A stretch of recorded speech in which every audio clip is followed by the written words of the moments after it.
Hey Fox, hello and welcome to this YouTube channel. In this video, I'm gonna teach you how to solve failed code 0x80070002 and 0x80070005 while installing programs or applications in Windows 11. So without any further ado, let's get started. The very first step that you need to do is that at the desktop or home screen, please do a right click. Okay, and scroll down and go with you and select folder.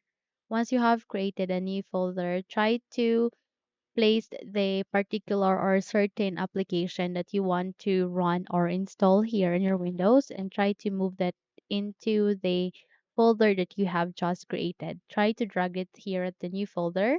And once you have placed it inside the new folder that you have just created, please double tap to it, and the moment you have double tap to it, please select the program or file that application that you want to install or run. And please do a right click, okay, and go with run as administrator. Now, if your user account control would ask you to say yes, simply proceed with yes so that you would be able to give permission on running this application or program in your Windows or computer, and wait until a new window would appear here in our screen where you can install and set up your application, okay, that you want to run here in your Windows. Okay,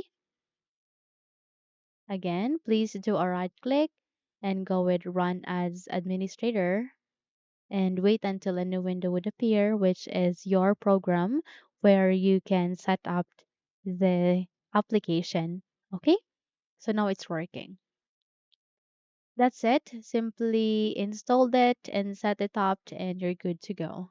So those are the steps on how to fix your problem. If you think this video helped you a lot, then don't forget to subscribe, hit the like button as well as the bell icon to be updated for more tutorials like this. Thank you for watching this video and have a good day.